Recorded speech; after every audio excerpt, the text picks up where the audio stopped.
Halo Besti, selamat pagi, selamat siang, selamat sore, dan juga selamat malam untuk semua Besti yang lagi nonton podcastnya Industri. Sebelumnya aku mau kenalan dulu ya Besti, aku Naira Fadia Putri dari Teknik Industri Angkatan 23. Aku di sini juga sebagai staf divisi dari Intrakampus Kabinet Arkadipta.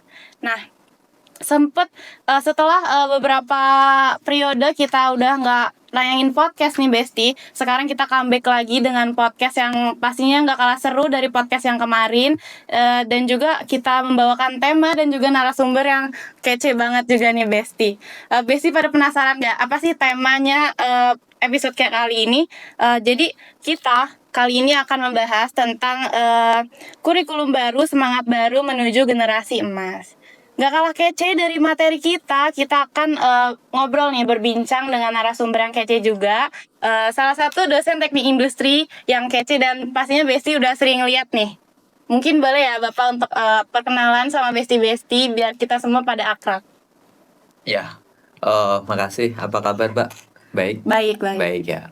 Jadi, perkenalkan saya Muhammad Miftahul Abid, biasanya dipanggil Pak Abid ya. Jadi, di ITERA ini saya baru 1 tahun, Mbak. Jadi masuk tahun 2024 ya, CPNS baru. Nah, masuk ke TI ITERA langsung diberikan amanah untuk di tim kurikulum gitu. Bentar. Ini sepertinya saya kurang Kenapa tuh, maju Pak? nih. Enggak, ini duduknya saya terlalu ke belakang. Jadi Iya. ini kayaknya cocok kalau misalnya anak-anak TI bikin kursi yang bisa di-adjust ke depan kayak kursi kereta. Oke, kita kembali ke topik. Kita kembali ke topik ya Besti. Itu ya Mbak ya. Jadi saya baru 1 tahun di sini dan langsung dimasukkan menjadi tim kurikulum ya. Dan ternyata tim kurikulum ini pekerjaannya memang banyak begitu kan. Banyak ya, Bapak. Siapa tahu di acara podcast ini yang baru comeback ya, saya bisa menjelaskan, kita akan bisa banyak diskusi tentang kurikulum. Biasanya kalau kita berbicara soal kurikulum itu kan tegang, terus serius gitu ya. Nah, siapa tahu di forum ini atau di podcast ini kita akan diskusi lebih cair begitu ya. Nah, kita santai-santai di sini ya Bapak ya, bareng Besti-Besti yang lagi nonton. Mungkin Besti juga lagi sambil makan, nyemil gitu ya Bapak, untuk nonton podcast ini. Ya, jadi kita pembawaannya santai aja ya untuk kurikulum ini. Ya, itu kemudian background saya S1-nya itu mulai tahun 2013 Mbak di Jogja, kemudian lanjut S2 tahun 2018 itu di UGM, ambil teknik industri, S1 teknik industri, S2 teknik industri. Makanya Pak Zaki ya selaku tim kurikulum, ketua tim kurikulum atau koordinator, langsung saya dicemplungin, istilahnya dicemplungin di tim kurikulum karena pertimbangannya ya linearitas ya. Padahal ya dosen-dosen yang lain yang backgroundnya S1 mungkin TIP, S2 teknik industri tidak linear, saya rasa punya kemampuan yang lebih bagus juga gitu soal keilmuan teknik industri gitu kan. Nah, itu sih sejarah singkatnya. Lalu setelah lulus S2, sebelum menjadi dosen, saya itu aktif bekerja di perusahaan praktisi selama 2 tahun kalau nggak salah. Kerjaannya masih kerjaan TI ya, jadi ilmunya kepakai karena menjadi project engineer. Tahu kan, salah satu kerjaan keilmuan teknik industri itu bidang quality. Setelah lulus SMK teknik mesin. Oh, Bapak SMK teknik mesin? Teknik mesin, saya bubut, penggerinda, mainan oli. Kita juga kan ada ya Bapak ya, ada praktikum permesinan. Saya tuh pengen masuk SMA, kemudian ambil jurusan IPS, ambil sejarah ya. Kalau enggak itu 2, kalau tidak sejarah fisika. Pengen saya fisika. Tapi saat itu ada di S1 kampusnya di Universitas Teknologi Yogyakarta itu buka beasiswa. Jadi buka beasiswa selama 4 tahun full dibiayai. Saya iseng-iseng berhadiah, Wih. intinya iseng-iseng berhadiah, daftar ya, tes, lalu ternyata alhamdulillah lolos gitu. Wih, keren. Lolos. Jadi kalau mau ngajuin kartu UAS harus yang teman-teman yang lain itu pada bikin ngajuin berkas-berkas misalnya pembayaran dan lain-lain. Iya. Saya hanya mengajukan SK saja. SK Beasiswa itu ya, Pak. beasiswa. Ini apa Mas gitu ditanya. Bu, ini SK supaya untuk mengambil kartu ujian gitu. Makanya di TU-nya atau di tandiknya tuh kaget sebelumnya gitu kan. Ya alhamdulillah setelah S1 kerja tuh di perusahaan garment bikin Oh, baju-baju Adidas, Puma dan lain-lain itu di luar negeri. Produk juga, luar gitu produk ya, luar. Bapak, ya? Ternyata enggak. Daerah Semarang, daerah Karawang itu banyak, Mbak. Oh, Banyak. Jadi diproduksi di dalam negeri, diekspornya di luar negeri. Amerika, Eropa, kemudian Malaysia dan lain-lain. Padahal bikinnya kita Kita ya, gitu. Bapak, Kita ya? yang bikin gitu. Nah, tapi nggak bertahan lama, maksudnya saya kerjanya itu tidak lama, hanya 1 tahun, karena saat itu ya gini harus aku nggak mungkin nih, kayaknya kok pengen lanjut sekolah lagi gitu, S2, saya pinginnya kuliah lagi lah gitu. Jadi sebenarnya bukan ingin menjadi seorang dosen, itu bukan ya, tapi memang hanya ingin kuliah karena mungkin dasarnya haus ilmu kali ya. Jadi teman-teman mungkin yang senang haus ilmu, senang belajar ya, ya basicnya adalah suka baca, kemudian ingin kuliah, ya udah Dilanjutin ya, Bapak, lanjutin ya? aja, betul. Nah, akhirnya S1 teknik industri, S2 teknik industri, kok lama-lama nyaman. Kadang bikin apa ya, terbiasa gitulah. Akhirnya mau tidak mau, suka tidak suka mendalami ilmu teknik industri, dan akhirnya saya sekarang merasakan ya ilmu teknik industri itu memang diperlukan gitu kan. Mau bekerja di bidang keuangan, bank misalnya, kita ada bisa masuk di situ ya, bisa masuk di bank sebagai seorang risk analis misalnya. Mau di rumah sakit ya, analis kebijakan bisa. Nah, teman saya itu ada yang lolos menjadi sekjen DPR, Mbak, di pusat Wah. sana. Serius, S2 itu. S2 teknik industri, Bapak? Iya, S2 teknik industri, daftar CPNS di sekjen DPR, menjadi sekjennya. Fungsinya dia semacam untuk memberikan apa ya, ya tugas sekjen gitu, pelaksana harian.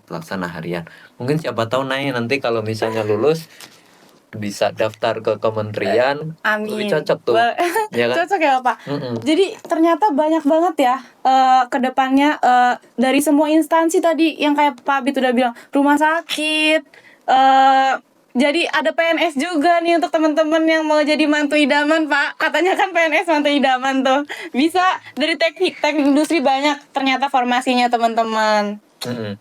Ya, jadi itu. Jadi rekan-rekan yang ada di sini dan teman-teman yang lain yang mau masuk teknik industri, silahkan, peluang kalian itu banyak gitu. Karena dibutuhkan di mana saja.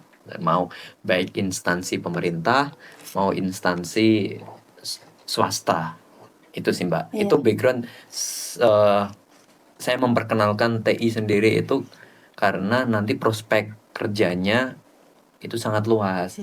Makanya ada yang namanya ilmu teknik industri itu gado-gado kan. Iya, bener, Pak. Itu banyak yang bilang. Dipelajari begitu.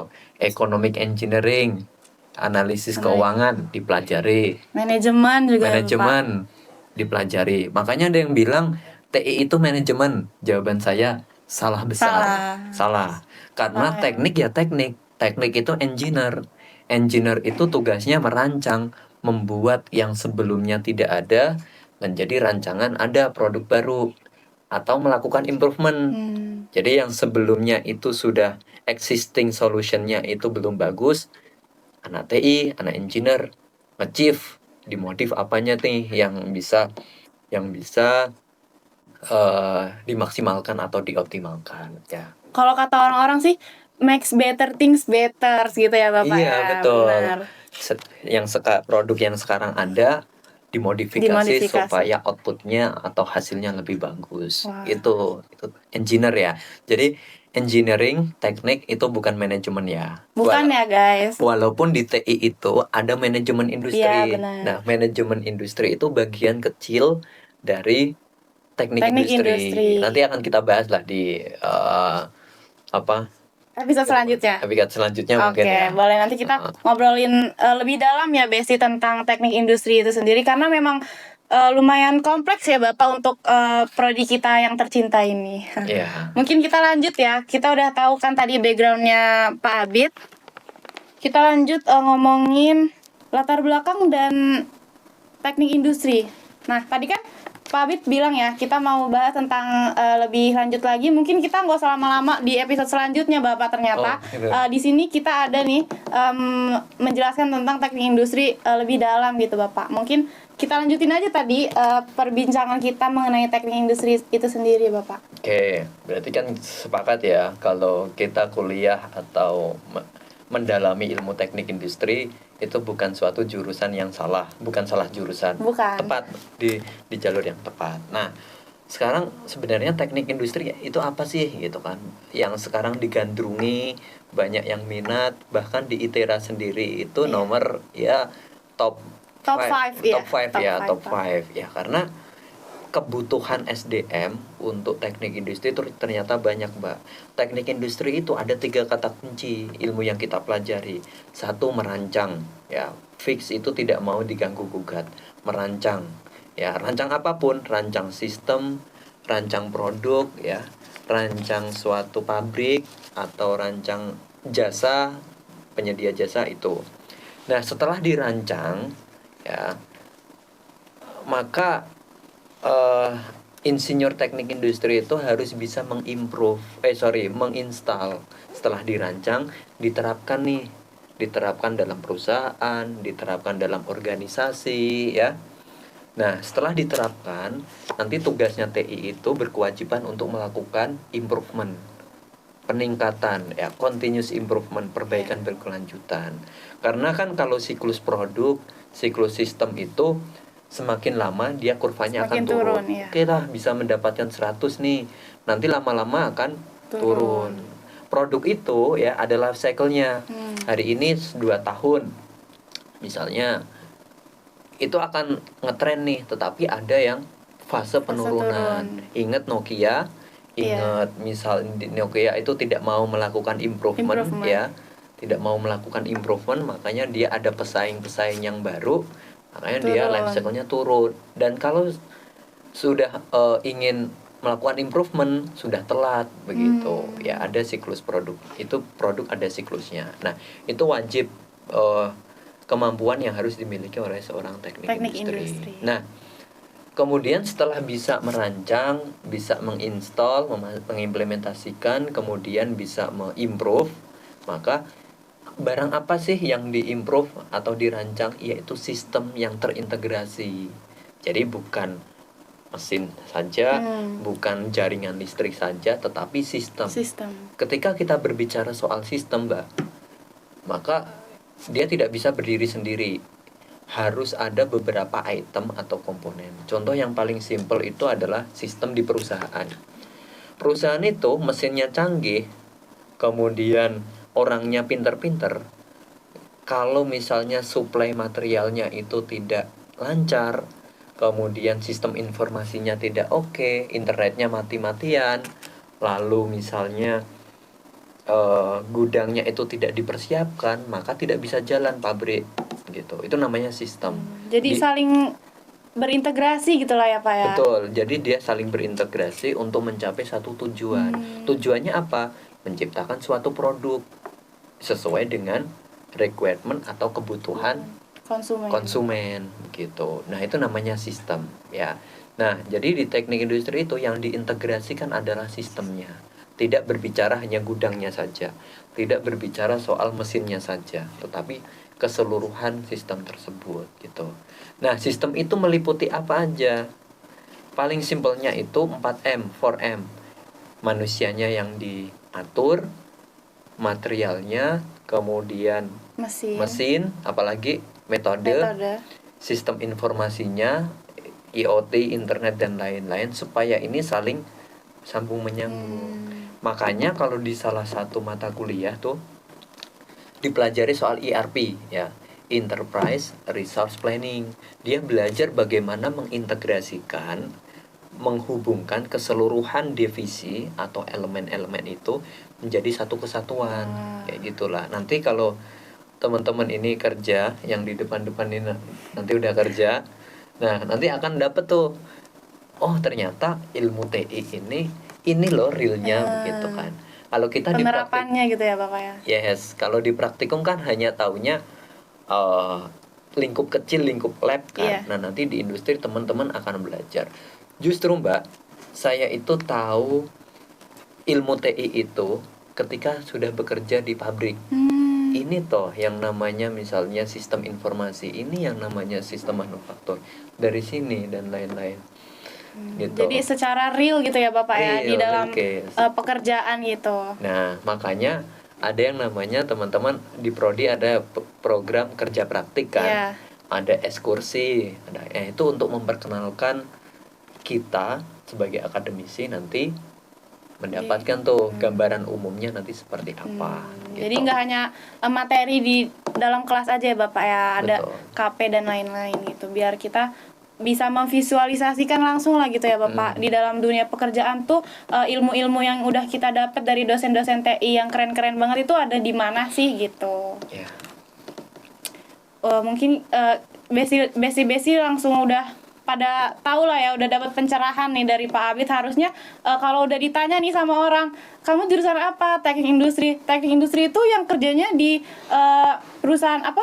Pabrik-pabrik ya gitu Pak. Itu salah ya Pak ya. Kita nggak hanya di pabrik kan Pak ya. Ya. Pengalamannya Mbak ya. Pertama kali masuk, saya masuk di perusahaan 1 minggu pertama itu ngah-ngoh. Apa ya ngah-ngoh ya? Istilahnya kayak bingung, pelongo-pelongo. Ini mau ngapain saya di sini, kerjaannya apa? Tugas saya itu pertama membaca SOP.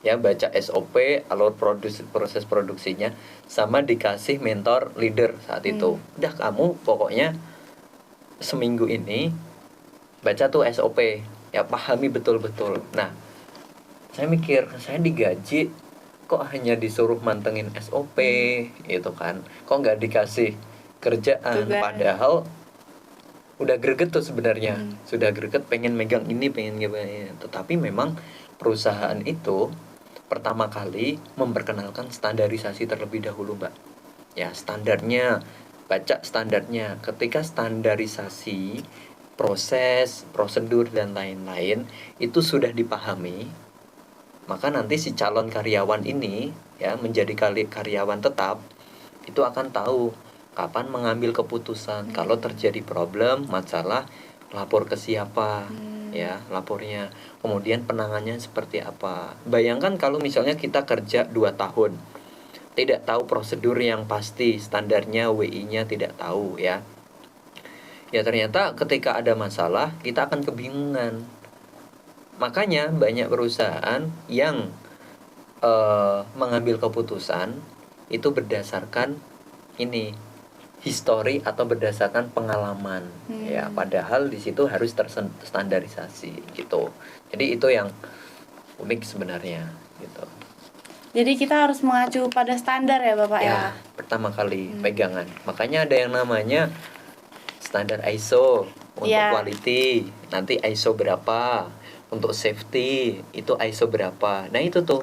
Jadi untuk membandingkan realnya kejadian di lapangan itu sudah benar belum dengan panduan yang ada gitu ya, panduan, guideline itu harus dicocokkan gitu Mbak. Udah banyak banget nih ya, basic kita udah membahas tentang teknik industri dan juga banyak udah di-spill nih dari Pak Abid tentang nanti pekerjaan yang ada gitu ya, tentang setelah lulus nih kita mau ngapain aja, udah ada tadi sedikit Besti. Nah, mungkin kita lanjut ya Bapak ya. Ngomongin teknik industri pasti di dalamnya ada keahlian atau KK ya Bapak. Nah, dari Bapak sendiri Bapak masuk ke keahlian mana nih Pak Dan Oke. bisa dijelasin nggak sih kakak yang ada di teknik industri ini apa aja gitu Pak? Oke. Nah, sebelumnya itu Mbak, kakak di TI ITERA ini itu ada dua, RSKMI ya.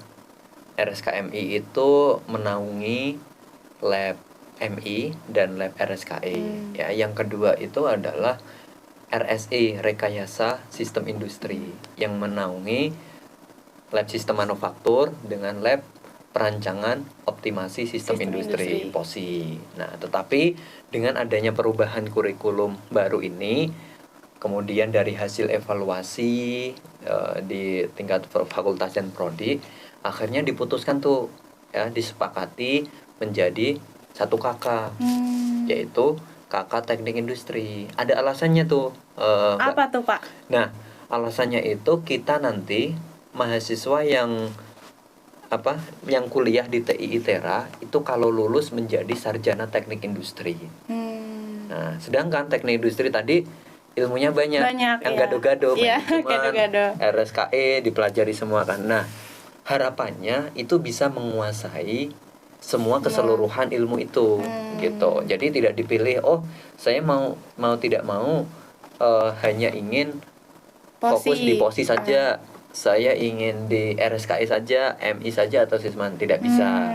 Harus semuanya keilmuan teknik industri. Kalau levelnya S1 sesuai dengan KKNI level 6 itu bisa menerapkan, bisa mengimplementasikan ilmu teknik industri di bidang perusahaan. Nah, sedangkan ilmu teknik industri itu banyak tadi gitu. Ya. Nah, semangatnya di situ. Kenapa kakak di TI itu satu, itu teknik industri. Nah itu. Nah tetapi soal labnya, itu labnya ada 4 gitu di kakak teknik industri. Lab sistem manufaktur ya, kemudian lab POSI ya, perancangan optimasi sistem industri, kemudian lab RSKE, rekayasa sistem kerja ergonomi, dan trial MI, manajemen Nah, industri. teman-teman yang ingin berfokus atau spesialisasinya di bidang apa, itu di semester 5 kan, ya. kayak naik di semester 5 itu sudah. Tapi untuk awalnya startnya bareng-bareng gitu, startnya bareng-bareng. Nah, tetapi walaupun pendalamannya di satu lab, tetapi wajib untuk menguasai semua bidang, semua keahlian begitu. Ya, kalau ditanya saya bidangnya di bidang di lab apa, di sistem manufaktur Mbak ya, karena di bidang penelitian saya itu kebetulan juga sistem manufaktur, desain manufaktur. Bisanya dari lulusan SMK teknik mesin, bisanya hanya menggambar, ya udah jadi tukang gambar gitu, istilahnya kayak gitu kan. Nah, dan pendalaman yang lain-lain itu. Kedua peminatan, dan yang ketiga pernah jadi praktisi di industri project management gitu. Nah, lalu nanti teman-teman yang semester 5 di TI ITERA akan diberikan keleluasaan atau kebebasan untuk memilih kakak atau bukan kakak, memilih lab gitu. Nah, tetapi ilmu TI itu kan banyak ya, dari PEMSIS sampai ke economic engineering. Nah, harapannya lulusannya itu punya satu bidang keahlian yang menjadi expert. Jadi kayak Nai, misalnya sukanya di lab apa? Aku Prosman. Misalnya berarti di Sisman ya. Walaupun bisa menguasai semua semua keilmuan TI, misalnya Nai di bidang manajemen industri gitu kan, sukanya di manajemen Pak, karena suka project management. Nah itu nanti yang menjadi expertise, fungsinya akan ditawarkan saat bekerja. Pak, saya bidangnya adalah misalnya MI. Gitu. Saya bidangnya adalah MI gitu, bisa ini. Nah nanti kualifikasi apa saja, kompetensi apa saja yang dimiliki itu akan ditawarkan ke perusahaan. Itu nanti akan kita nyambungnya ke kurikulum. Ya, Oh, jadi ada mispersepsi gitu ya Pak ya. Apa selama itu? Ini aku tuh ngiranya di teknik industri ini ada 4 kakak Pak, ternyata sebutannya itu bukan KK ya Pak Bukan. sekarang, yaitu laboratorium gitu, Laboratorium. labnya. Ternyata besti-besti semua harus tahu nih, ternyata kurikulum KK atau keahlian di teknik industri ini sekarang cuma ada satu, yaitu teknik industri. Jadi istilahnya kita masuk sebagai calon dari TI ya, keluar juga kita harus harus tahu semua dari TI gitu teman-teman, nggak cuma satu kakak gitu, nggak cuma satu lab. Jadi itu ternyata udah diklarifikasi ya sama Pak Abid Ya. sekarang. Nah, ngomong-ngomong tadi tentang kurikulum ya Pak ya, tadi udah menyinggung dengan kurikulum, seperti tema kita ya Pak, kurikulum baru, semangat baru menuju generasi emas. Nah, sekarang kan ada perubahan kurikulum ya Bapak. Nah, mungkin kita bisa langsung ngobrol aja ke kurikulum itu. Kenapa sih Pak kurikulum ini dibedain sekarang? Nah, sebelumnya kita mau tahu juga sebenarnya kurikulum itu apa sih Pak? Kan kita pernah dengar ya, pasti dari kita SD, SMP, SMA tuh pasti ada kurikulumnya gitu Pak. Nah, perbedaannya dari kurikulum kita dari SD, SMP, SMA sama yang kuliah ini ada nggak sih Pak gitu? Ayo, apa yang namanya kurikulum? Ayo, besti-besti udah tahu Yang belum? depan bisa nggak kurikulum apa? Ini ada hadiah loh buat kalian yang bisa menyebutkan kurikulum apa gitu. Ya, jadi pernah tidak kita membayangkan kenapa orang-orang pinter membuat gedung bangunan bertingkat?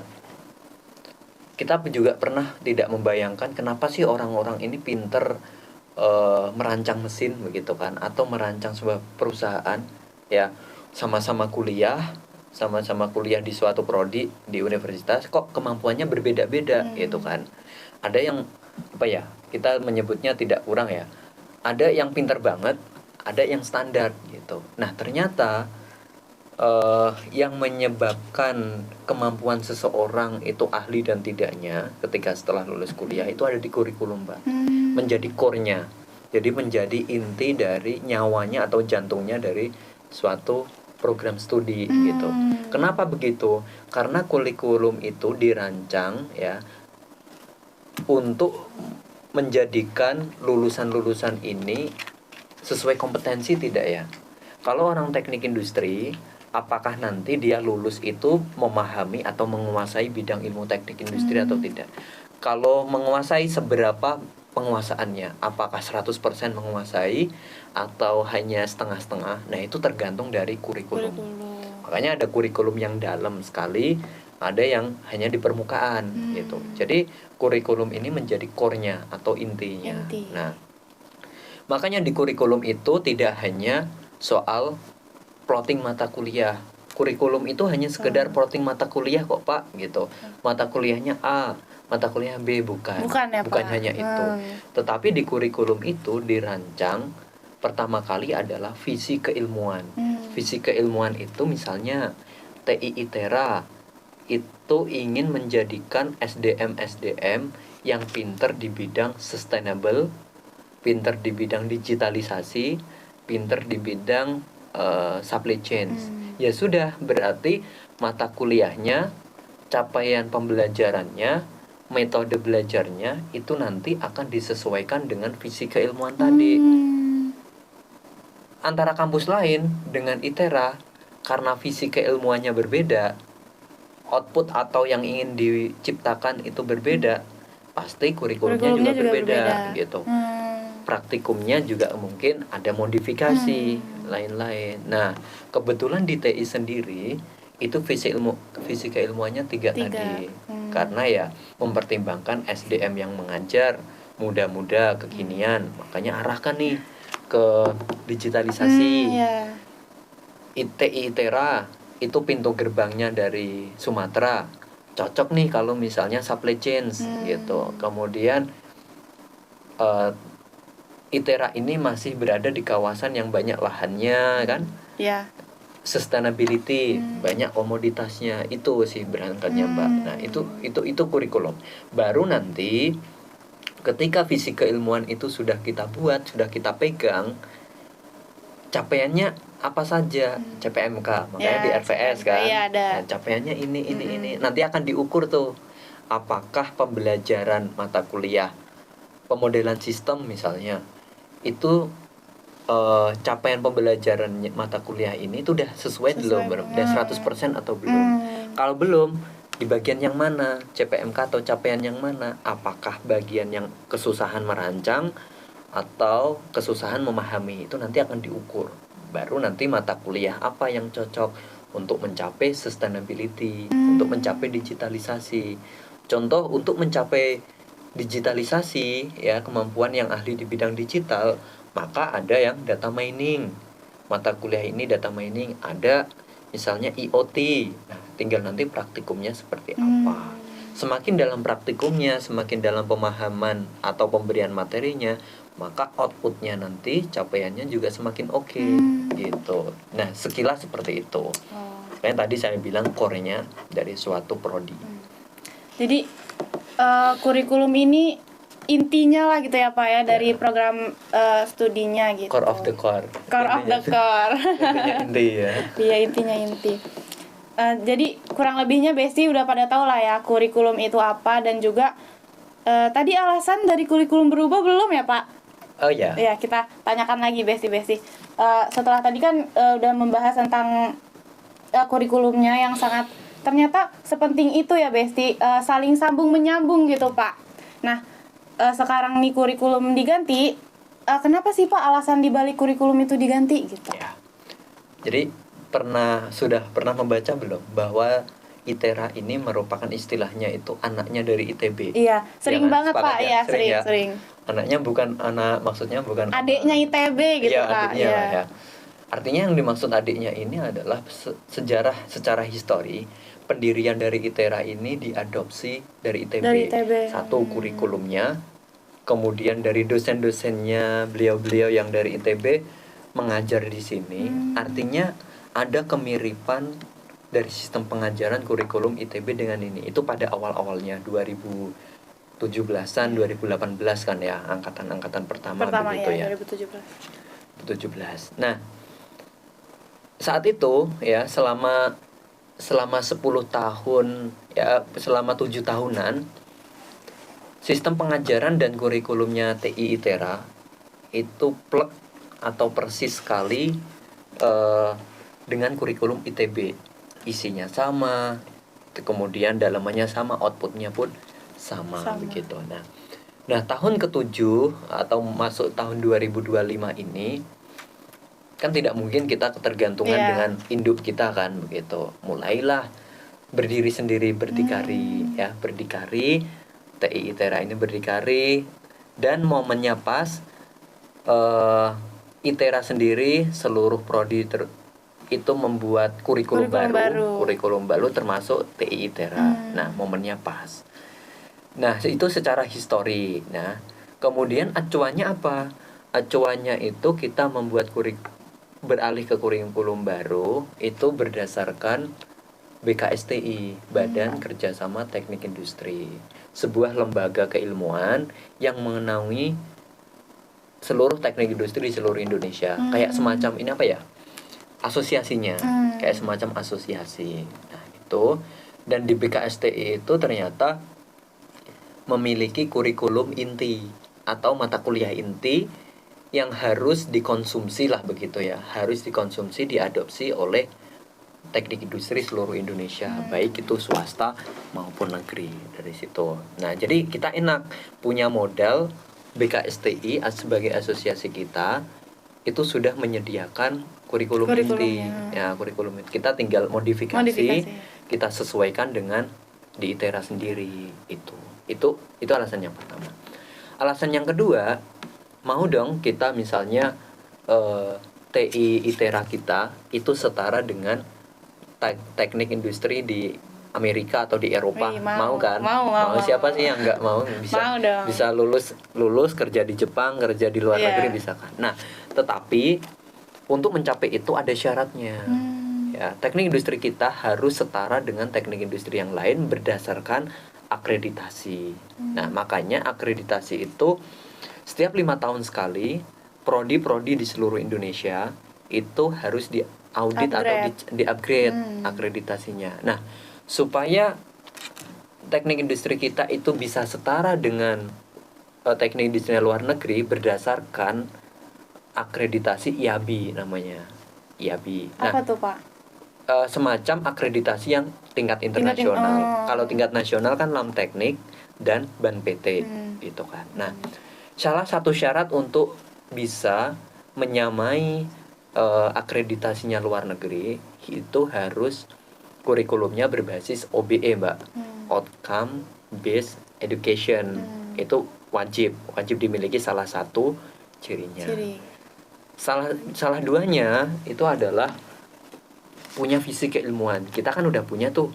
Punya kan yang 3 tadi, sustainability dan lain-lain. Nah, OBE-nya ini gitu. Makanya 2025 sampai 2030 itu kita merancang kurikulum berbasis OBE. Ya, berarti 2 syarat sudah kita penuhi dong gitu. Nah, keuntungannya apa? Keuntungannya ketika kita menjalankan kurikulum berbasis OBE, itu kita bisa naik tingkat, Mbak. Jadi tidak melalui unggul itu pasti akreditasi unggul pasti akan kita capai kalau prodi kita terakreditasinya internasional. Jadi kayak sekali dayung 2-3 pulau terlampaui. Itulah gitu. Nah, itu yang ingin kita kejar di situ. Apakah muluk-muluk? Tidak, karena dengan SDM kita yang SDM dosen-dosen yang mumpuni, fasilitasnya yang oke, kemudian kurikulumnya dirancang berbasis OBE, itu tidak ada yang mustahil kita mencapai akreditasi internasional. Pengennya seperti itu. Itu Mbak. Kabar baik banget ya Bapak ya. Saya juga ikut senang nih mendengar ternyata perubahan kurikulum itu sejauh itu ya Bapak ya, sampai memikirkan untuk kita nanti lulusan teknik industri ITERA ini sama gitu dengan lulusan di Amerika, luar negeri gitu ya Bapak. Keren banget.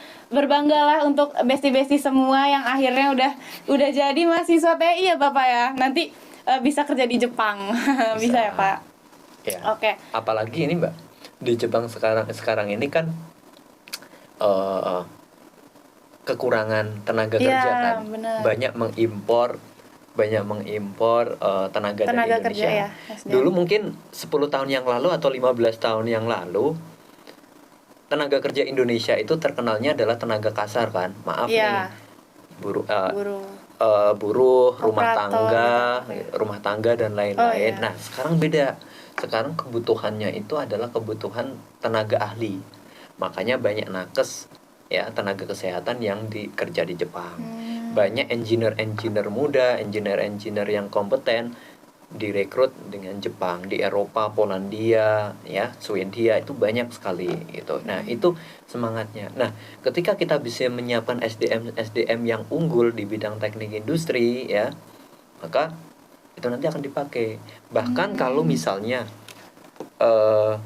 ini yang bilang asesor Ban PT ya, asesor BNSP ya. Ketika Naik punya atau teman-teman punya sertifikasi BNSP K3 kah, ya, itu bisa ternyata diakui di Jepang, di luar negeri, bisa kerja di sana. Terafiliasi gitu ya Bapak? Betul, kepake gitu. Nah, artinya kan memang mereka sebutuh itu begitu kan. Nah, makanya nanti ketika perbanyaklah kompetensi, terutama entah itu Kemenaker, kompetensi sertifikasi untuk BNSP, karena itu sangat diperlukan di luar negeri begitu, Pak. Di dalam negeri, luar negeri sangat perlu gitu. Jadi kita ambil misalnya tadi K3 di dalam negeri, di luar negeri juga masih terpakai ya sertifikat itu ya Bapak ya. Wah, udah semaju itu ya ternyata teman-teman. Lanjut ya Pak, kita mungkin langsung bahas nih. Tadi kan udah tahu ya apa itu kurikulum dan alasan kurikulum itu dirubah. Sekarang kita penasaran nih Pak, apa sih perbedaan signifikan antara kurikulum yang lama juga kurikulum yang sekarang yang baru ini Pak? Oke. Kalau dilihat dari mungkin biar gampang aja contohnya, kalau ke mahasiswa itu mata kuliah. Kuliah. Kalau kurikulum yang lama ya, itu mata kuliahnya ya berdasarkan contohnya misalnya dosen A, saya pernah dapat apa mata kuliahnya di saat S2 kita adopsi. Kemudian dosen B dapat mata kuliah apa, kita adopsi. Ya udah itu yang diajarkan. Nah, sedangkan kalau untuk kurikulum yang baru itu sudah ada BKSTI, udah menyediakan mata kuliahnya, tinggal kita adopsi. Apa yang kita adopsi? Contoh, karena visi keilmuan TI kita adalah sustainability, misalnya ada mata kuliah ekologi industri. Nah, ekologi industri dulu pilihan, Mbak. Boleh ambil, boleh tidak boleh. Maksudnya boleh enggak, boleh tidak. Tetapi dengan kurikulum yang baru, karena masuk core of the core tadi ya, ekologi itu menjadi mata kuliah wajib dan harus diambil di semester 7 gitu. Supaya untuk ngelingkan bisa tercapai ekologi industri untuk sustainability. Itu contohnya saja. Yang kedua, salah satu syarat untuk unggul dan IAB tadi, akreditasi internasional, itu paling tidak harus ada 29 SKS praktikum. Praktikumnya harus 29 SKS. Sorry, saya praktikum atau basic science ya. Praktikum sepertinya. Itu harus ada. Makanya kita buat mulai kurikulum ini ada yang namanya praktikum terintegrasi. Ada 4 ya, 4 kali kan. Mulai dari berjenjang semester 3 di PTTI 1, kemudian nanti PTTI 2 digenap semester 4, PTTI 3 ada di semester 5, semester 6. Ini nyambung, tidak boleh terputus. Contohnya apa, Pak? Semester 1 itu merancang produk berdasarkan dimensi dan ergonominya. Antropometri, berdasarkan antropometri. Nanti di PTTI yang kedua akan diproduksi tuh rancangan yang sudah didesain, diproduksi. PTTI 3 setelah dirancang bagaimana mengkomersialisasi.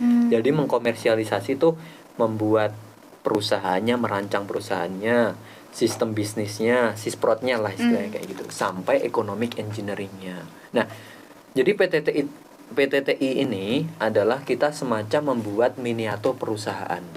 Simpelnya begitu. Membuat miniatur perusahaan dari nol sampai komersialisasi. Layak atau tidak gitu. Kalau layak berapa? Nah, jadi kita diajari untuk menghitung atau merancang sampai membuat kelayakan suatu pabrik.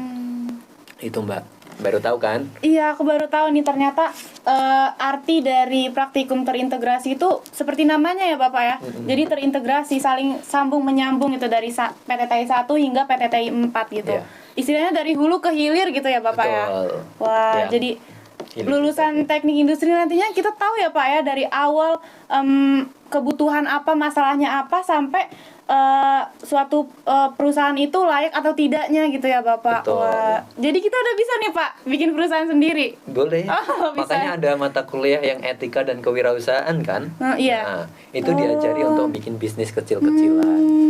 Bikinlah startup sama teman-teman kalian kan. Iya. Dan ingat, kita eranya adalah era kolaborasi, Mbak, bukan era persaingan. Nah, misalnya kamu saingan sama teman-temanmu yang di depan ini enggak. Udah nggak zaman ya kamu Bapak punya ya. punya anak elektro. Punya teman ya. Punya teman elektro, punya teman TIP pertanian, itu boleh collab. Oke lah, kita bikin bisnis di sini kan misalnya banyak cangkang-cangkang kelapa sawit atau kulit-kulit kopi. Ayo kita buat bracket produksi bracket, nanti diekspor ke luar negeri misalnya kayak gitu. Tapi aku nggak punya kemampuan untuk bidang pertanian, pengolahannya. Bersama TIP yang guide lah anak TIP, guide lah anak elektro. Aku ingin berbasis IoT, ambillah anak IoT, anak elektro gitu, atau IF. Nah, jadi eranya adalah kolaborasi. Kita bukan tidak boleh ya, jangan terkungkung pada satu prodi, karena eranya kolaborasi. Bisa jadi teman-teman ketika kerja nanti itu bidangnya malah bukan bidang TI. Bisa jadi nanti sales marketing mobil Ferrari, siapa tahu kan. Amin. Nah, berarti kalau kan itu istilahnya melenceng ya, melenceng. Tetapi harus kemampuan itu harus kita miliki gitu. Kita misalnya punya kemampuan public speaking, punya bahasa Inggris yang bagus, harus ketemu sama klien dan lain-lain. Nah, jadi perbanyaklah kompetensi-kompetensi di luar. Makanya ada himpunan, ada UKM, organisasi, fungsinya untuk itu gitu. Jadi kolaborasi dan memperbanyak kompetensi. Jadi kejarlah ilmu sampai ke negeri Cina gitu ya Bapak ya. Perbanyak kompetensi-kompetensi. Jangan hanya berpaku di prodi yang kita Iya. ambil aja gitu ya Bapak ya, karena nanti ke depannya akan banyak peluang-peluang kerja, peluang karir yang kita nggak tahu nanti kita akan ada di situ ya Iya. kan Bapak. Kalau misalnya kita dari misal dari kita berkuliah, kita udah banyak pengalaman gitu ya Bapak di beberapa bidang, akan menjadi suatu nilai positif untuk kita nantinya. Iya. Jadi kalau kata Pak Ustadz itu, ini nih berdakwah nih. Apa ya? Tolabul ilmi walau bisin, kejarlah ilmu sampai ke negeri Cina. Ya. Padahal saat itu kalau tahu, Cina itu belum semaju ini loh, Mbak. Negara yang dengan maaf ya, tingkat kemiskinan yang tinggi, makanya banyak yang merantau atau migrasi ke Indonesia, migrasi kemana gitu. Selama di situ ada oksigen, maka ada orang-orang Mana sih ya? ada orang-orang China misalnya, sampai ada joke seperti itu kan, karena ya saat itu negara itu terbelakang begitu, tetapi sudah bisa diprediksi saat itu. Nah, seolah-olah adalah, nah kuncinya Cina itu adalah dia menggunakan konsep ATM, amati, tiru, modifikasi. Makanya ada yang bilang ini produk Cina Iya, benar. jelek gitu kan, karena dia tiruan imitasi. Tetapi bukan itu, ternyata konsep amati, tiru, modifikasi ini bagus. Masuk ke konsepnya TI tadi, desain, amati. Amati adalah apa ya istilahnya, modifikasi ya, improve apa yang sudah ada, kita rancang ulang, sehingga melebihi produk yang asli begitu ya, ATM. Dan itu bisa diterapkan dalam bidang TI maupun sehari-hari. Artinya kita tidak membuat hal yang dari nol putul gitu, bukan. Istilahnya kalau orang Jawa kayak gitu kan, bukan dari benar-benar nol. Itu tingkatnya adalah profesor yang penemu lampu gitu ya Pak ya. Tapi kita cukup menggunakan amati, tiru, modifikasi gitu, Mbak. Kembali lagi tadi ya Bapak, makes better things better gitu. Ya. Seperti julukannya teknik industri ya, selalu improvement gitu. Nah, kita udah bahas nih perbedaan kurikulum lama dan baru ya Bapak. Mungkin kita lanjut ya Besti untuk membahas tentang SKS dan juga kompetensi lulusan nantinya Bapak. Oke. Nah, seperti yang kita tahu kan, pasti untuk kita menjadi seorang sarjana teknik industri khususnya ada capaian SKS minimal gitu Bapak. Nah, di kurikulum yang baru ini apakah ada pergantian di SKS itu atau tidak gitu Bapak, bisa kita jelaskan. Dan kita lanjut nantinya akan membahas kompetensi lulusan yang tadi kita udah singgung di awal ya Bapak ya. Gitu. Mungkin apa output yang mau sebenarnya dicapai nih, mungkin Bapak ya salah satu penyusun kurikulum baru gitu. Iya. Ya. Teman-teman AC-nya boleh dikecilin gitu. Iya, BTW ini dingin banget teman-teman di sini. Kayaknya langsung nyemprot ya. Nah, oke, kembali ya Mbak ya. Jadi standarnya untuk S1 sesuai dengan KKNI gitu ya. Standarnya untuk S1 itu wajib memenuhi atau mencapai 144 SKS. Nah, bagaimana Pak kalau misalnya saya sudah sidang, sudah siap yudisium, ternyata dicek kurang dari 144 SKS, mau tidak mau, suka tidak suka harus mengambil mata kuliah, rugi kan. Nah, makanya itu harus teman-teman harus pahami, dicek transkripnya. Kalau misalnya mau menghapus, itu dicek dulu sudah memenuhi 144 SKS atau belum gitu. Itu menjadi hal yang krusial gitu kan. Termasuk nanti akan kita bahas untuk ekuivalensinya seperti apa untuk yang kurikulum baru gitu. Nah, KKNI level 6 itu outputnya hanya S1 ya, hanya cukup mengimplementasi metode atau ilmu yang sudah ada ke tempat yang baru. Contoh Lean Six Sigma ya, DMIC misalnya, DMIC gitu loh ya, DMIC, Define dan lain-lain.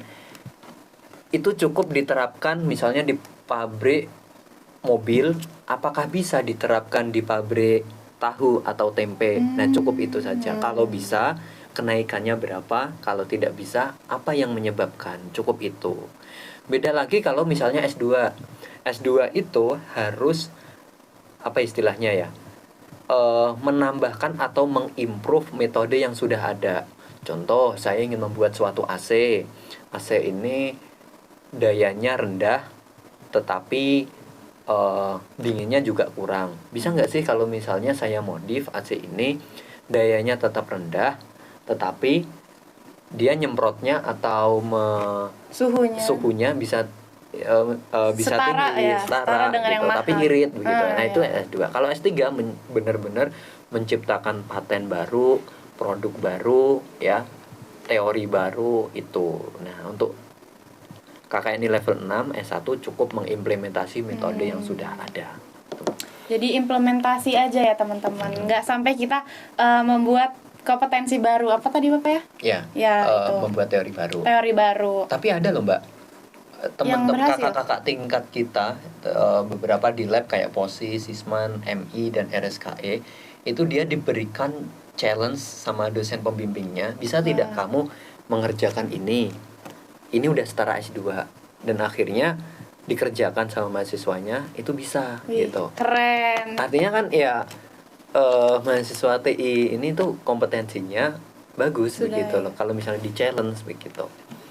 Ya, jadi sebenarnya tidak terpaku juga ya Bapak ya dengan kompetensi awal yang tadinya S1 atau S2 atau S3. Kalau misalnya kita memang bisa gitu mencapai langsung ke yang S3, mungkin itu akan lebih bagus lagi ya Bapak ya. Tentunya dengan bimbingan dari dosen-dosen TI yang keren-keren banget kan Pak. Makanya mahasiswa TI juga udah bisa langsung ke tadi jenjang yang S2 gitu. Nah, tadi kita diingetin ya sama Pak Abid tentang ekuivalensi, menyinggung tentang SKS. Kita belum bahas ya Besti tentang ekuivalensi. Itu juga Pak salah satu hal yang masih sering dibingungin dari teman-teman TI tentang ekuivalensi, terutama dari yang semester 5 dan semester 7 yang lumayan berdampak lah gitu Pak ya. Dengan adanya penghapusan mata kuliah, penambahan mata kuliah dan lain-lain itu. Mungkin bisa dijelaskan oleh Pak Abid gimana sih cara kerjanya gitu. Baik. Salah satu ciri dari kurikulum baru itu adanya ekuivalensi. Ekuivalensi itu muncul karena ada mata kuliah yang baru yang sebelumnya belum ada, Mbak. Muncul nih 3 misalnya. Atau ada mata kuliah yang sebelumnya ada tapi dilebur atau bahkan mungkin hilang. Contohnya adalah sistem produksi. Kita bahas dulu mata kuliah yang muncul, yang baru ya. Masuk ke kurikulum, masuk ke mata kuliah inti. Contoh adalah aljabar linear. Ya kan? Tadi kita sepakat tuh bahwa engineer ya, prodi teknik itu harus kuat di basic science atau mafikinya lah, matematika, fisika, biologi. Itu pondasi dasar. Nah, dirasa aljabar linear ini menjadi basic science, salah satu mata kuliah yang mafiki tadi, begitu kan.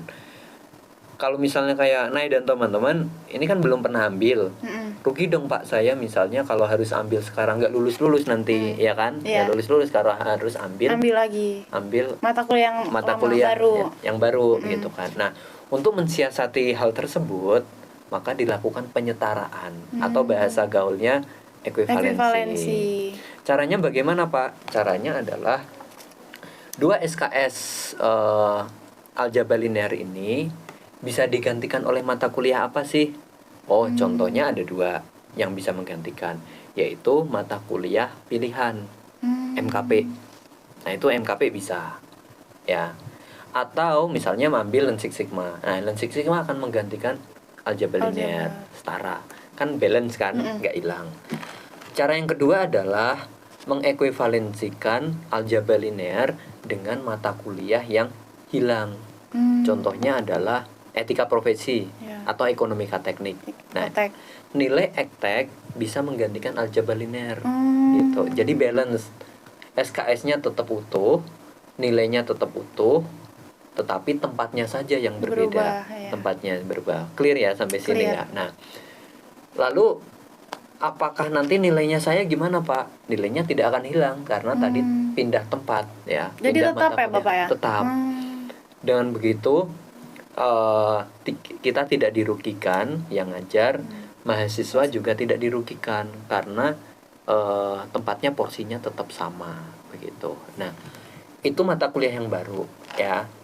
Nanti dicek saja mata kuliah apa saja yang muncul baru. Kalau misalnya yang mata kuliah yang sebelumnya tidak ada sekarang ada di kurikulum baru, itu contohnya adalah apa? Etika profesi dan kewirausahaan. Iya. Iya kan? KEK itu ya Pak. KEK. Nah, itu juga bisa diklaim ke mata kuliah pilihan. Ya, saya tidak mau udah pernah ambil KEK gitu kan. Saya tidak mau ngulang lagi KEK ini, nanti akan diplot menggantikan mata kuliah yang MKP gitu. Gitu, Cak. Contoh sistem produksi, ya kan? Sekarang kan udah tidak ada tuh sistem produksi. Iya. Nah, pilihannya dua. Kalau mengulang, misalnya amit-amit ada mahasiswa yang mengulang kan. Bagaimana Pak? Sekarang saya mau ngulang, sedangkan sistem produksi Sudah tidak ada. Pilihannya dua. Ambil praktikum terintegrasi 1 dan ambil praktikum terintegrasi 2, karena Sisprot itu melebur di dua praktikum tersebut gitu. Tapi kan tidak semua mahasiswa mau kan, karena harus ambil yang satu, ambil yang dua. Ya. Bisa juga pilihan opsi yang kedua, mengambil mata kuliah yang sebelumnya tidak ada. IoT misalnya, IoT dan aditif itu kan nggak ada.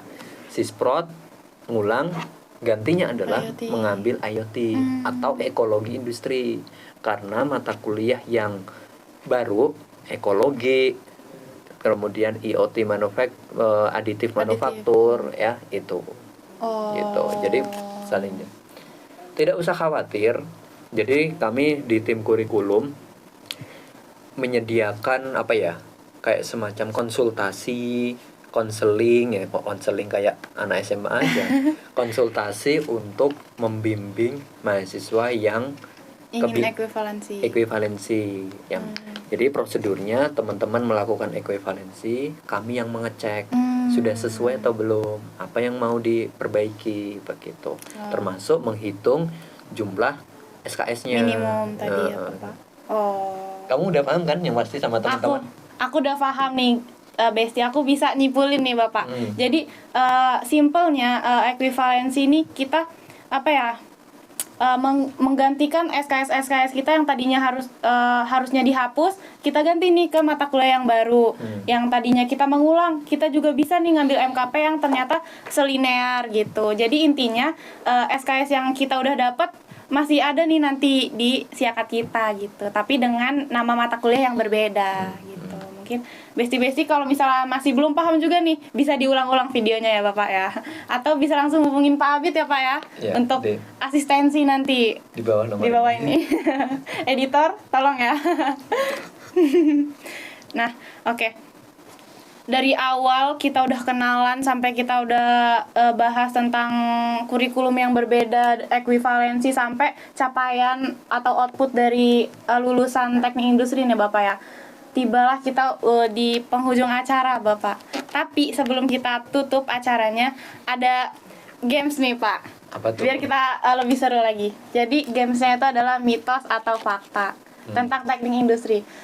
Bapak bisa jawab ya nanti, mitos atau fakta. Ini saya belum di briefing loh soal. Iya, ini adalah surprise untuk Pak Abid. Jadi pertanyaan juga Pak Abid belum tahu nih guys. Pertanyaannya ada 4 Pak. Apa tuh? Nanti kalau aku aku nanya, Bapak langsung bilang mitos atau fakta gitu. Aku bilang mitos atau fakta, Bapak bilang fakta. Kenapa gitu ya Pak ya? Jelasin kenapa itu fakta, kenapa itu mitos. Oke, pertanyaan yang pertama. Lulusan teknik industri kerjanya cuma jadi bos-bosan atau manajer aja? Mitos atau fakta Pak? Mitos. Ya. Kenapa tuh Pak? Karena di lulusan teknik industri itu bisa bekerja misalnya satu akademisi, jadi dosen pun bisa, udah ada contohnya banyak kan. Sebagai konsultan bisa ternyata, konsultan misalnya Pertamina, Oil and Gas, kemudian karena memiliki kemampuan dalam bidang project management sesuai dengan bidang keahliannya. Misalnya ingin menjadi safety engineer, ternyata bisa. Safety engineer itu ada tingkatannya, pelaksana atau pengawas. HSE itu ya Bapak HSE ya. Jadi tidak terpaku hanya manajer saja. Ya. Tergantung bidangnya banyak yang kan? Kakak tadi yang udah kita jelasin karena ya. Tadi gado-gado tadi. Iya, karena kita gado-gado nggak mungkin dong kita jadi manajer aja gitu. Tapi banyak juga ya Pak ya yang lulusan teknik industri yang akhirnya jadi manajer atau bos. Dan jangan lupa teknik industri itu bisa menjadi seorang wirausaha, Mbak. Karena punya ilmu bisnis, punya ilmu perencanaan yang matang ya. Jadi yang dipunyai teknik industri adalah perencanaan, planningnya tadi. Bisa dia. Kuncinya sebagai seorang wirausaha atau bisnismen itu adalah perencanaan.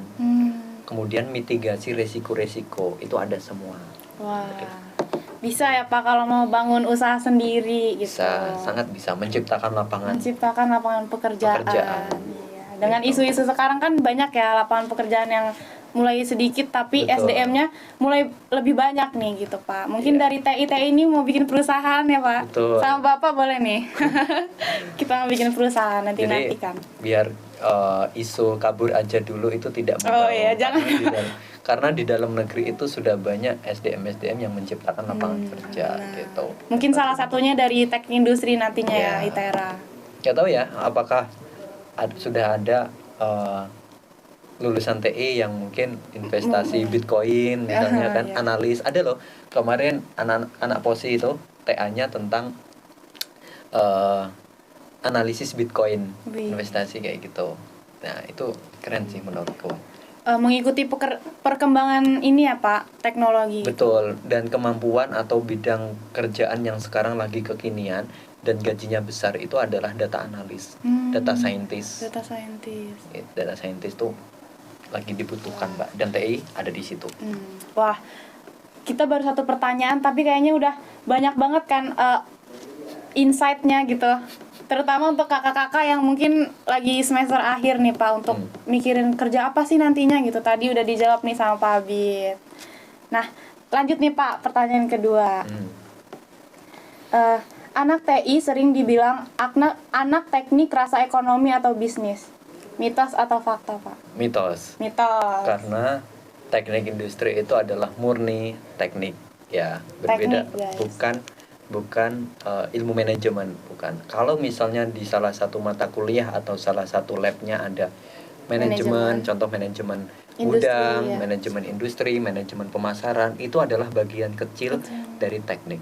Tetapi core-nya itu adalah engineer dan perancangan. Apapun mau direncanakan, perancangan bisnis bisa, perancangan sistem informasi bisa, perancangan gudang bisa, tetapi core-nya adalah semua perancangan itu didasarkan dari ukuran dan hitungan. Dari hitungan. Makanya belajar Jadi mekanika teknik kan. Ya. Ya, lanjut. Lanjut. Pertanyaan ketiga. Seru nih Pak pertanyaan. Oke. Kalau mau pacaran sama anak TI, dia pasti udah mengoptimalisasi jadwal kencan dan juga anggaran biaya kopinya. Mitos atau fakta, Pak? Ini sebenarnya subjektif sih, Mbak ya. Kalau sudah irit dan tidaknya itu lebih ke personal kan. Oh ya. Ya, saya bilang bisa jadi mitos, bisa jadi fakta. Mitosnya adalah faktanya adalah ya anak TI pinter memplanningkan, menghitung pengeluaran, cost management, time management ya. Mana aktivitas yang membutuhkan anggaran banyak gitu kan, mana yang ini. Tetapi tidak semua anak TI pinter juga. Ada yang ugal-ugalan lah gitu kan, asal apa istilahnya, self reward gitu kan generasi X, generasi Z itu kan senangannya adalah Self reward. tapi semua kembali ke masing-masing. Tetapi poinnya penting adalah ada mata kuliah psikologi industri. Nah, terutama di situ diajari adab, diajari etika, diajari karakter begitu ya, termasuk pengelolaan uang tadi gitu kan, pengendalian diri istilahnya ya. Kapan saya harus mengendalikan diri untuk pengeluaran? Kapan harus jor-joran boleh. Yang kedua adalah economic engineering ya, kelayakan sama kayak minimal belajar cash flow lah gitu. Harus keluar dan harus masuk gitu. Jadi kalau terus belajar fisika, apa rumusnya kalau gaya sama dengan apa? Usaha. Tekanan sama dengan gaya kali apa intinya kalau banyak gaya maka akan tertekan gitu. Itu jokes saja sih Mbak. Itu. Lucu Pak, lucu. Oke. Jadi jawabannya bisa mitos atau bisa fakta ya, Fakta, ya. tergantung diri masing-masing Subjektif. gitu. Subjektif. Saya tidak mau tergiring sama opini. Mungkin ada ini fakta-fakta baru kan dari Pak Abid. Ternyata 50-50 lah jawabannya ya Pak. Cari aman. Masih mau cari aman ya, cari aman. Pertanyaan yang keempat nih, sekaligus pertanyaan terakhir. Kuliah teknik industri itu wajib punya laptop spek dewa buat ngoding dan ngerender segala macem. Bener nggak Pak? Jawabannya mitos. Mitos. Ya, karena satu, tidak semua mata kuliah atau tugas atau pekerjaan itu fokus ke ngerender, desain, kemudian fokus ke coding Coding. dan lain-lain. Sekarang misalnya nih, kita bisa mensiasati, kita beli laptop yang murah misalnya atau bekas, kita upgrade sendiri Mbak. Kita upgrade RAM-nya, kita upgrade SSD-nya, SSD. paling misalnya 1 juta gitu kan. Itu bisa. Bahkan laptop saya itu harganya di bawah 5 juta, ya murah. Itu saya upgrade sendiri untuk dalemannya gitu. Tapi ya mungkin banyak resiko dan lain-lain gitulah. Tapi core-nya bukan di situ. Semangat yang paling penting adalah ketika kita punya ide dan kolaborasi tadi. Ya. TI misalnya, TI lab di ITERA multimedia itu sudah punya spek untuk mendesain, sudah punya spek untuk membuat coding, ada softwarenya, itu aja yang dimaksimalkan resource-nya ya. Jadi jangan sampai kita memaksakan apa yang kita misalnya terlalu berat begitu kan, terlalu berat tetapi kita paksakan gitu. Tidak mampu kita mampukan. Gunakan resource yang ada. Yang ada ya. Contoh Manfaatkan apa yang ada gitu ya Pak. Contoh misalnya ada software, kalau yang berbayar mahal gitu kan ada versi yang untuk pelajar Crack, akademik, ya. bukan crack. Oh, bukan crack ya. Untuk akademik gitu. Manfaatkan itu aja. Jadi saya pernah lihat ketika resource, device atau sumber daya yang kita miliki itu terbatas, itu bukan tergantung terbatas dan tidaknya, tetapi tergantung dari kemampuan kita bisa mengelola itu tidak. Orang pinter gitu kan, ahli ini, tetapi dia tidak mampu menggunakan resource-nya, ya sama aja. Ya, karena kemampuannya kurang begitu. Misalnya device-nya itu tinggi speknya, tetapi kompetensinya kurang, maka ya tidak bisa memanfaatkan itu gitu. Makanya tadi eranya adalah era kolaborasi. Kalau misalnya tidak bisa ngoding sendiri, TA lama ya, berpotensi lama, minta bantuan, diajari sama teman-teman yang bisa ngoding, bisa IoT misalnya, itu akan lebih cepat begitu. Eranya kolaborasi. Jadi ingat ya Besti, sekarang ini kita eranya udah kolaborasi. Dan juga dapat juga nih tadi wejangan dari Pak Abid kalau kita pada dasarnya ya nggak haruslah memaksakan keadaan gitu. Cukup apa adanya aja. Yang ada kita manfaatkan gitu. Mungkin udah habis juga pertanyaan mitos dan faktanya. Mungkin aku mau nanya nih Pak. Kata-kata motivasi untuk 3, untuk abang kakak yang lagi skripsian, untuk kami-kami ini dari semester anak angkatan 22, 23 dan 24, juga yang terakhir untuk mahasiswa baru atau maba Pak. Mungkin Bapak bisa kasih motivasinya untuk 3. Oke, dari yang mahasiswa baru dulu ya. Boleh. Oke. Mahasiswa baru, teman-teman yang sekarang sedang masuk ke ITERA, terutama untuk TI dan mahasiswa yang lain, pesan saya adalah dunia kuliah itu sangat berbeda dengan dunia waktu SMA ya. Satu, kalian harus mandiri ya, teman-teman harus mandiri. Kemudian coba beradaptasi dengan lingkungan. Karena kita kuliah itu tidak hanya berkumpul, berbaur dengan satu suku, satu agama, satu circle, tetapi multidisiplin, etnis, budaya, dan karakter orang. Nah, kenapa nanti di pekerjaan itu kalian akan mendapatkan perkumpulan orang, teman kerja, rekan kerja, partner yang memiliki sifat yang berbeda, beda karakter. Jadi ego, kemudian idealisme itu harus belajar untuk diturunkan dan beradaptasi dengan teman-teman dan beradaptasi dengan lingkungan. Bagi rekan-rekan yang masuk tahap tengah-tengah semester 4, 5, 6 gitu kan, ya pesan saya adalah semester-semester ini merupakan semester yang krusial. Kalau saya bilang adalah kalau soal nilai itu ladang nilainya di situ. Kenapa pas tengah-tengah gitu? Jadi kayak semacam jembatan antara yang baru dengan yang lama. Kalau yang baru, semester-semester baru nilainya masih kurang maksimal, di semester 3, 4, 5, 6, 5 itu adalah waktu yang tepat untuk mengupgrade atau memperbaiki kompetensi nilai, banyak organisasi ya, belajar, kemudian belajar mandiri, belajar kelompok dan lain-lain. Akademik dengan perkumpulan harus imbang. Jangan hanya fokus ke organisasi tetapi nilainya turun. Jangan juga fokus ke akademik tetapi ansos. Nah, harus berimbang. Kuncinya di sini adalah time management, pengelolaan waktu. Nah, bagi teman-teman yang di semester akhir, fokuslah untuk menyelesaikan tugas akhir. Kalau misalnya kekurangan finansial atau ekonomi, misalnya teman-teman memaksakan untuk bekerja, pastikan ketika teman-teman nyambi atau sampingan untuk bekerja itu tetap fokus di tugas akhir, kerja praktek dan lain-lain ya. Jangan sampai terlena.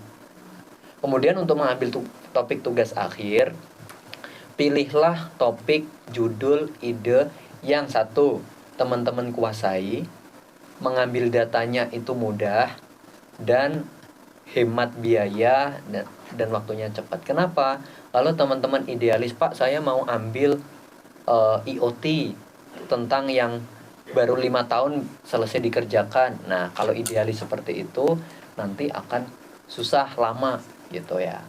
Akan lama. Jadi pilihlah yang sekiranya teman-teman minat gitu.